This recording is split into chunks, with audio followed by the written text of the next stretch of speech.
Assalamualaikum warahmatullahi wabarakatuh. Bismillahirrahmanirrahim. Innal hamdalillahi jami'a. Wassalatu wassalamu ala sayyidina Muhammadin asyrafil khalqi jam'a. Wa ala alihi wa ashabihi alladhina nalu as-sa'adatal haqiqiyyata fid dunya wal uqba.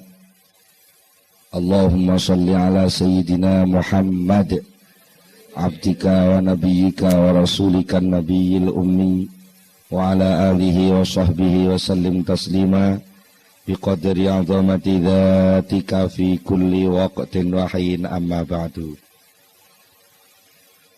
Para hadirin hadirat ingkang kula hormati, alhamdulillah saat menika kita pinaringan rahmat taufik inayah saking ngersanipun Allah Subhanahu wa taala sehingga saged sareng-sareng ngelaksanakaken pengaosan saat menika. Mugi-mugi anggen kita sami ngaos menika mangke saged dipun catet dening Allah dados amal hasanah kita sedaya lan saged dados sababipun nampi ilmu ingkang manfaat fid dunya wal akhirah. Bila saking menika saderengipun kita langsungaken pengaosan langkung rumiyin, monggo kita sami sareng-sareng maos doa. Bismillahirrahmanirrahim. Subhanakallahumma Rabbana la ilma lana illa ma 'allamtana innaka antal alimul hakim wa tub alaina innaka antat tawwabur rahim wa taqabbal minna innaka antas samiul alim wa 'allimna min ladunka ilman nafi'a ya dzal jalali wal ikram. Allahumma aftah lana hikmataka wa ansur alaina rahmataka ya dzal jalali wal ikram. Rabbi zidni ilma wa wasi' fi rizqi wa barik li fi ma razaqtani waj'alni mahbuban fi qulubi ibadika wa azizan fi uyunihim waj'alni wajihan fid dunya wal akhirah wa minal muqarrabin ya katsiran nawali ya hasanal fi'ali ya qaiman bila zawali ya mubti'an bila misali falakal hamdu wal minnatu wasyarafu ala kulli hal. Lahumul fatihah.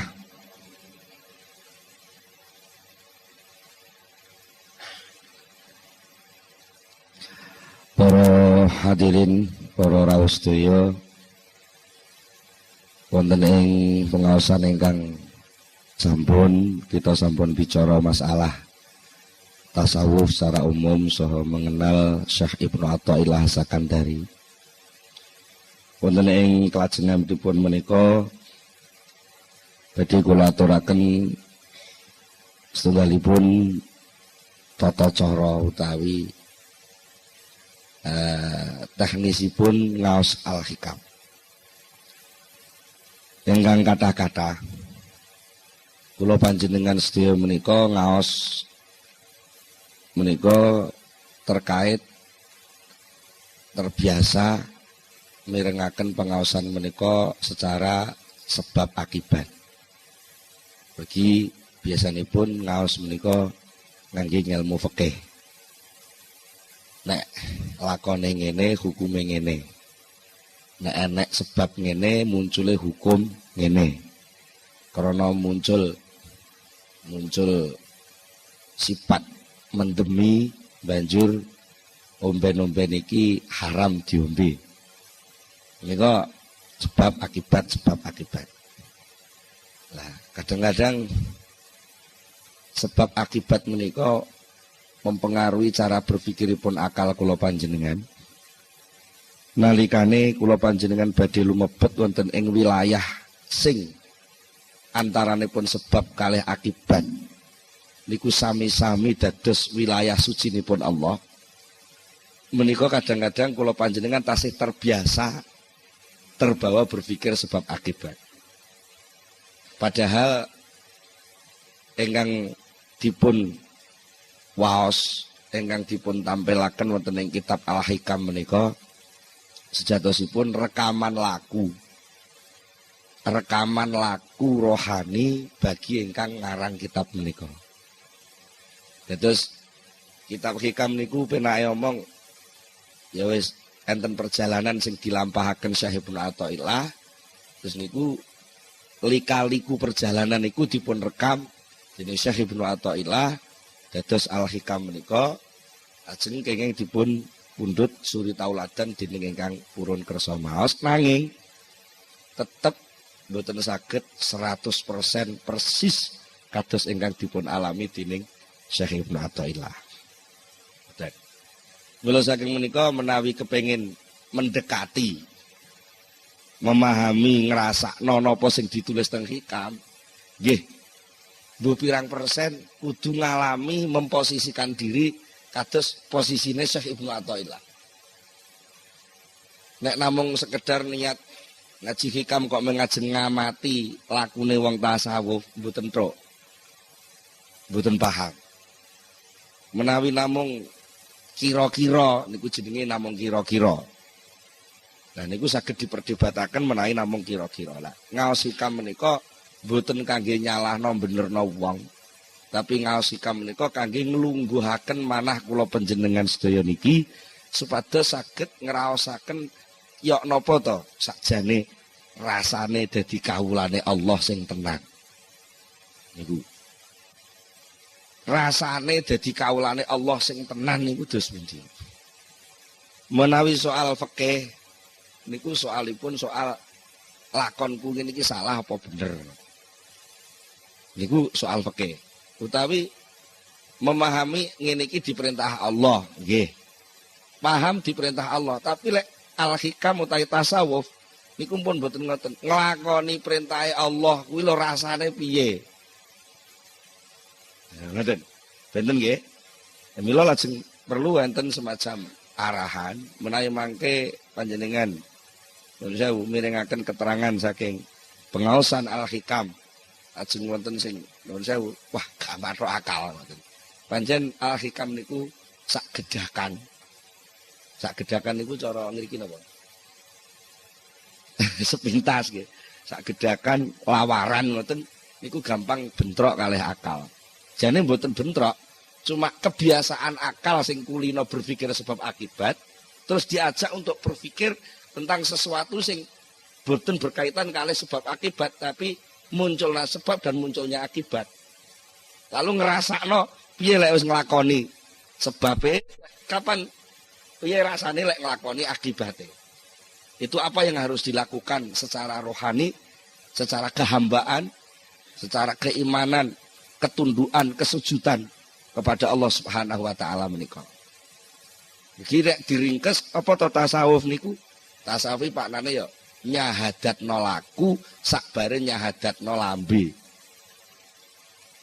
Kula panjenengan mlebet Islam kan mlebete liwat ungkapan pengakuan asyhadu alla ilaha illallah wa asyhadu anna Muhammadar Rasulullah. Lajeng menika menawi kita ngaos tasawuf ingin benar-benar memasuki wilayah tasawuf, kedah syahadat niku mboten namung teng lesan, tapi benar-benar dirasakno tenan nek ora ana pangeran liyane Allah. Bener-bener nglenggono lungguh tenan lek lakon contoh tumindak sing bener niku lakon contoh tumindake Rasulullah. Di cara wong nuwun sewu disuguhi niku mboten namung dibicara. Iki kula disuguhi toya pethak. Mboten namung dibicara apa air putih itu untuk apa, dari mana asalnya air putih. Sekarang ini air putih tampil berapa gelas, mengapa harus itu. Niku niku lak mung dadi ilmu. Jadi tahu tok. Maka apa? Tasawuf al-hikam berusaha untuk mengajak orang, mengajak murid-muridnya, mengajak kelompoknya untuk ngombe. Ya kayak ngerti nuwun sewu. Alhamdulillah. Roh rasane banyu putih. Lah jenengan kan namung ngertos lek kula minum. Nggih to? Tapi jenengan lagi panggah nolak. Nggih to nggih. Panggah nolak. Bisane roh rasane banyu putih sing kula ombe niki. Jenengan ki kudu melok nglakoni ngangkat gelas, nemplekno pucuk gelas, didokne teng lambe, disedot kaya kula leh nyedot nyeruput. Mengke nggih dilaksanakne tenan rasane. Mergi padha-padha ngangkat, kok kaduan wong ngamati sami. Jenengan pamane nggih ngangkat gelas, kula ngangkat gelas. Tapi bangsa nemplek lambe, jenengan sebul, kula nyedot. Niku nggih pun benten. Mulane ngaji tasawuf kadang-kadang enten sing model nyebul, enten sing model nyedot. Lek ngaji hikam, ngaji tasawuf kok nyebul, arep dienggo ngomentari wong liya, nggih ngamati napa sing didelok. Dari pelaku tasawuf niku jenenge ngaji kitab hikam arep nyebul, mboten roh rasane. Tapi lek ngaji hikam disedot, diserot, diombe, dirasakno, lah niku mengke badhe muncul beberapa reaksi kerohanian, pertumbuhan kesehatan hati sing niku mengke saged dumugi dhateng dawuhipun Allah Subhanahu wa taala, la yanfa'u malun wala banun illa man atallaha biqalbin salim.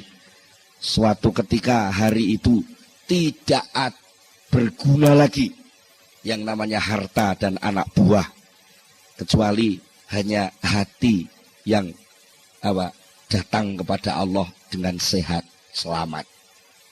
Sama namun gambaraken atallaha biqalbin salim niku teka teng Allah kok terus ngenteni sok kiamat niku kesuwen. Wong Allah niku mboten tau ndelik, jenengan dadi makhluk Allah niku nggih wiwit dadi menungso nggih langsung dadi makhluk Allah, berarti teka teng Allah niku sak wayah-wayah. Sapa sing iso teka teng Allah, sowan teng Allah, sebo teng Allah, usul teng Allah dengan hati yang sehat, nah, disitulah dia menerima kemanfaatan sejati, kenikmatan hakiki, kebahagiaan abadi yang tidak dipengaruhi oleh perubahan sesuatu apapun selain Allah. Lha saking menika pijakan awal saking pengajian tasawuf menika berusaha ngrasakno nganggo hati, aja kesusu ngomentari nganggo akal. Niki sepisan kaping kalih kitab Al-Hikam niku kitab sing mboten enten bismillah. Tegese mboten enten kawitane. Nggih mboten enten khatamane. Niki nedahake lek kitab Al-Hikam niku diji pucuke tok nggih kenek, tengahe tok nggih kenek, pungkasane tok nggih kenek utawa disungsang keng mburi mengarep nggih kenek, keng tengah mengarep mengguri ngoten nggih kenek. Mergi sedaya niku intine namung ngajak syahadat. Dari berbagai posisi sing dialami dening masing-masing pribadi lan menungso. Mula saking menika monggo dalu niki kita lumebet wonten ing kitab Al-Hikam. Dengan kalau wau sekedhik sampun kula aturaken ngingi masalah landasan awal kangge memahami Al-Hikam boten sanes kejawi manah ingkang sehat, nggih menika manah ingkang iman dumateng Allah Subhanahu wa taala.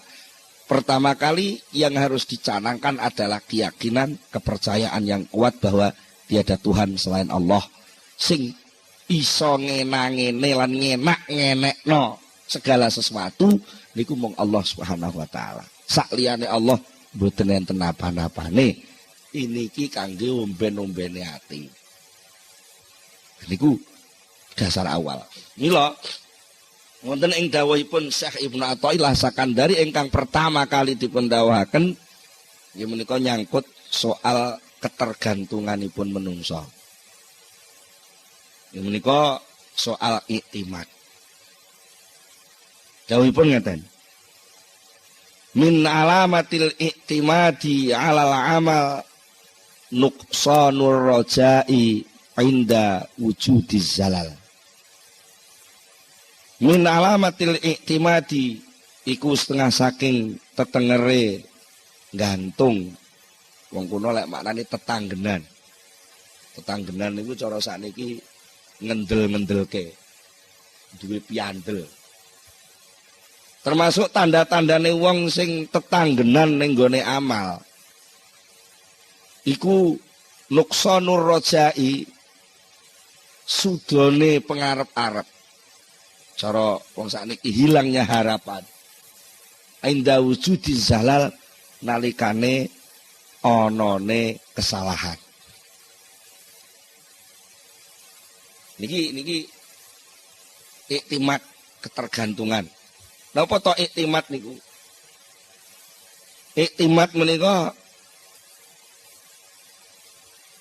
pijakan cara bangunan nggih pondasi. Cara wong arep budal ngamal ngoten asas dasaripun perbuatan.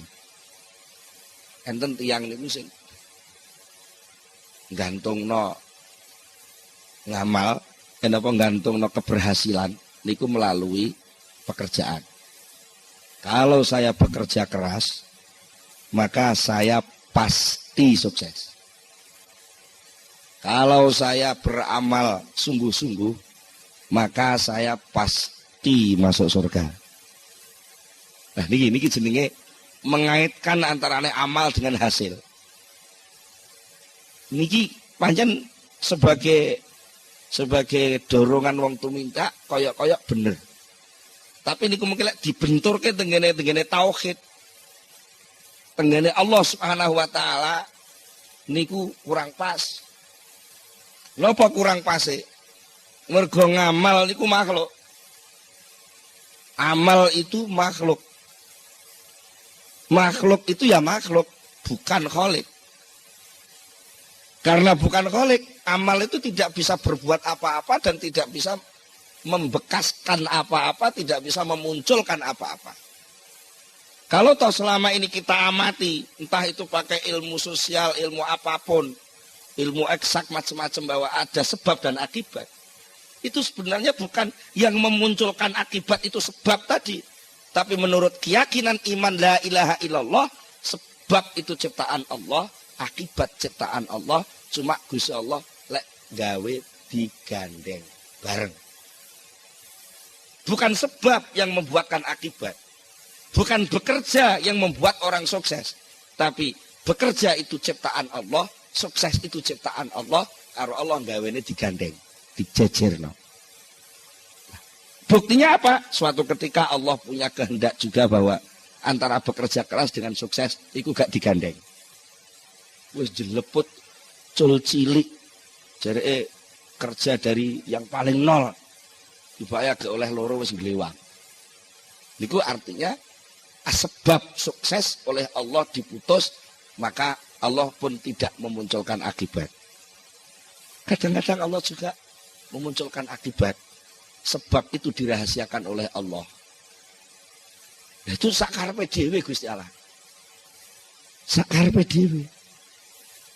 Sapa ta sing nyono lek Gusti arep dadi presiden. Cara sebab politik mun mboten masuk hitungan kok. Kesehatan wis ora mungkin. Partai politik gak jadi ketua. Partainya ya kalah pisan. Ini cara hitungan pun mboten pantes lek dadi presiden. Lho kok dadi mergo napa? Malikal mulki tu'til mulka man tasya wa tanzi'ul mulka mimman tasya. Karena pemegang kekuasaan itu Allah, bukan manusia. Kalau toh ada orang yang berkuasa itu bukan kekuasaan dia, tapi itu titipan dari Allah. Pas Allah gelem ngangkat dia jadi pemimpin, jadi malik. Tapi lek di tanzi'u, didedel, dicopot, dilengser, ya pira suwene. Dan itu tidak ada yang tahu sapa sing arep diparingi lan sapa sing gak diparingi lan kapan lengsere, kapan munggahe, niku rahasiane Allah Subhanahu wa taala. Niku namine iktimat dumateng Allah, artinya apa? Segala sesuatu selain Allah tidak bisa dipakai pijakan. Kalau kita tertipu dengan sesuatu selain Allah dipakai pedoman, sementara segala sesuatu selain Allah itu berubah-ubah, maka pedoman kita pun akan berubah-ubah sejumlah barang yang kita pakai pedoman itu. Sehingga muncul yang namanya teori relativitas. Iku maknane apa? Ora kena dienggo ancik-ancik. Wong dene relatif kok. Sing pasti namung Allah. Saliyane Allah mboten enten sing mesti. Mula sangka niku nek kowe kepengin gantungno segala sesuatu, nyagerno. Cara wong Jawa Tengah nyagerno. Cara wong mriki napa jagakno. Kowe kepengin jagerno sesuatu, jagakno sesuatu, aja ning liyane Allah, jagakno sesuatu langsung kepada Allah. Termasuk liyane Allah kuwi ngamal. Ngoten. Termasuk liyane Allah niku napa? Ngamal. Lah nek enek-enek wong gantungno amal, maka dia akan terombang-ambing oleh amal itu sendiri.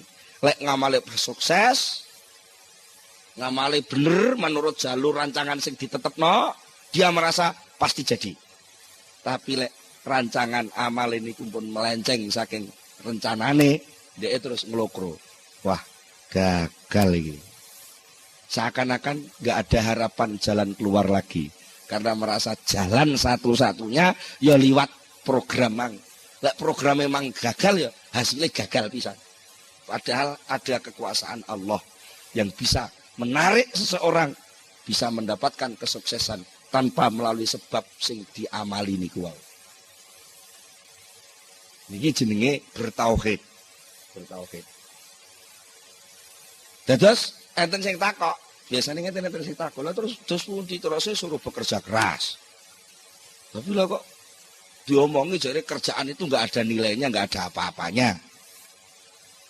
Niki perlu panjenengan sedaya pahami, orang Islam itu ditaklif, diperintah dening Allah untuk bekerja.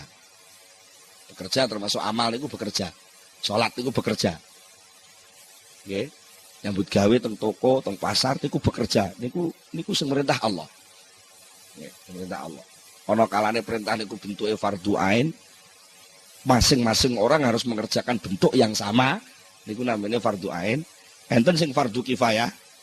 Masing-masing orang kewajibannya tidak sama. Niku jenenge fardhu kifayah. Buka toko buku niku fardhu kifayah. Terus Pak Hari buka pom niku fardhu kifayah. Mergo lek pom ditutup kabeh nggih kabeh bingung.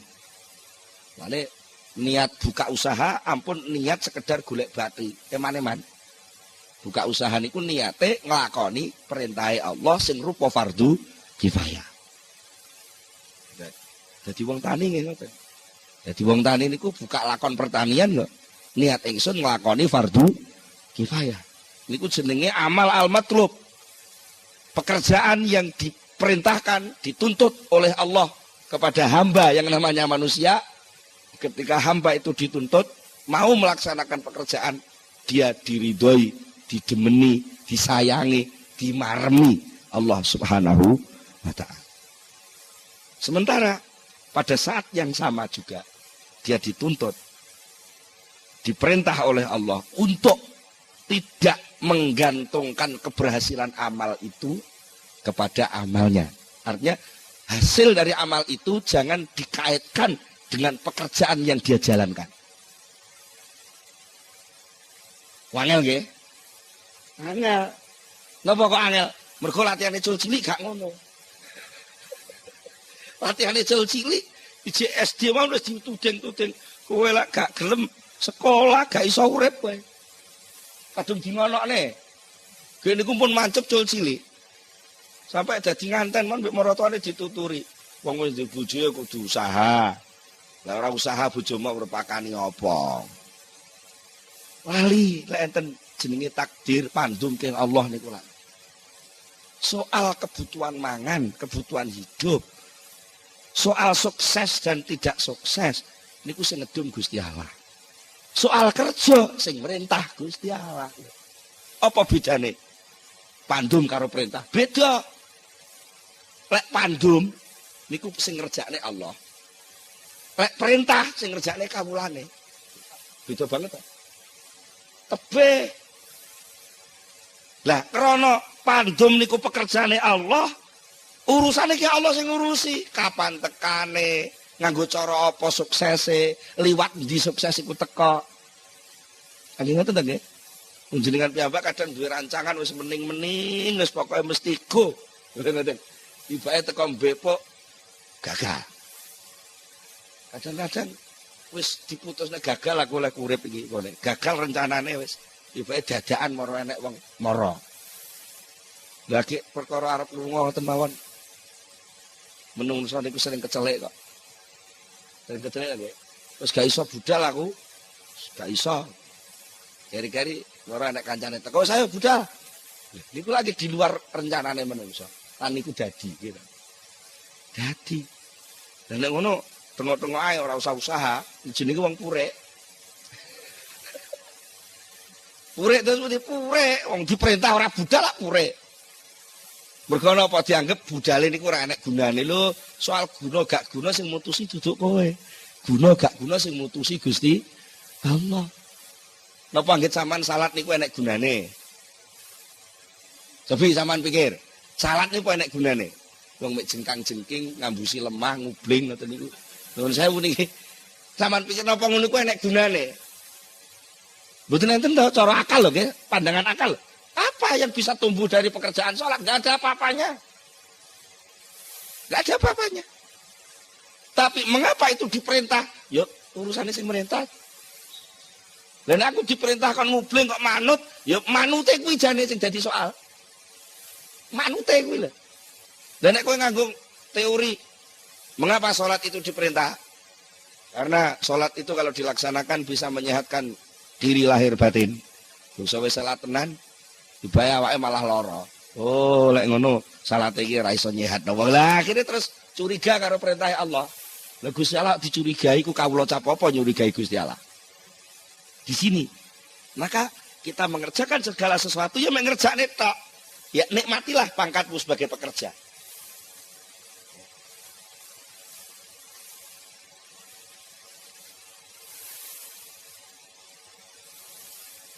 Nikmatilah pangkatmu sebagai pekerja, karena pekerja, pangkat pekerja, amil, itu penghargaan yang luar biasa. Jadi bukti nih, enak uang di PHK muring-muring. Gitu, krisis-krisis gila nih kok, uang lak kata sing di PHK, di PHK kok malah muring-muring. Mestinya ya di PHK ki beneran tau orang duwe beban lah. Mengapa marah-marah? Karena orang tidak bekerja itu enggak punya nilai. Kalau dia masih disuruh kerja, maknanya dia masih dihargai. Enek kawula kok diperintah bendarane, iku maknane ijik diinstruksikan. Berarti ijik dicatet dadi punggawane bendara. Lah kok enek wong kawula diperintah ora budal. Iki jenenge piyambak tidak mensyukuri kedudukan dia sebagai hamba Allah. Akhirnya apa? Bekerja itu nikmat. Jadi lah enek wong nuduh, wong ahli tasawuf itu wong lumuh, wong malas, itu salah pengamatan. Atau mungkin sing diamati dudu wong tasawuf. Nggih. Nek wong sing ahli tasawuf sing asli bekerja itu ibadah. Entah kerja bentuk sholat atau kerja bentuk macul, kedua-duanya ibadah. Sama, wong ku ya perintah. Ya cuma salah mawon to, nalika macul gak maca syahadat dadi rumangsane gak ngibadah. Rumangsane wong macul iku mek olah alik lemah terus engko oleh panen iku kekku. Ya salah besar itu. Mergo napa? Kedudukan hamba, kedudukan abdi itu tidak bisa lepas. Dan tidak terikat oleh waktu dan tempat. Sama jangan mengira lek neng masjid diikat jadi kaulane Allah, terus lek neng toko ora. Lek sampean duwe keyakinan ngono maknane sampean rumangsa iso mbrojol saka wilayah kekuasaane Allah. Napa saged? Betul saged. Kok enek suasana mbrojol saka kekuasaane Allah. Lha engko lek Gusti Allah duwe kekuasaan terbatas. Buktine lha iku enek menungso iso metu. Nilai wilayah kekuasaan tuan rumah mungkin ada batas. Ini ruang tamu, ini ruang pribadi, ini ruang tengah, ini ruang makan, ada batas-batas. Nek wis metu kok pager jenenge wis duduk wilayahku. Niku lek kula sing kuwasa. Kuasane Allah mboten enten pager. Tak terbatas. Maknane napa? Pangkat kawula sing nemplek teng menungsa. Niku esuk ya kawula, awan ya kawula, bengi kawula, setengah wengi ya kawula, tegese pangkat kawula itu enggak pernah lepas. Sampeyan teng toko ya kawula, teng kantor ya kawula, teng sawah ya kawula, ning masjid ya kawula. Kenapa kok lalu ada keyakinan lek ning masjid kawula tapi lek ning sawah ora kawula? Lah niku akibatnya muncul penganggap seperti itu sehingga merasa bebas ketika keluar dari masjid, ketika merasa bebas keluar dari masjid, merasa nggak ada ikatan, ketika merasa nggak ada ikatan, nggak ada hukum, ketika nggak ada hukum sak karepe dhewe, nalika sak karepe dhewe tabrakan karo kancane. Itu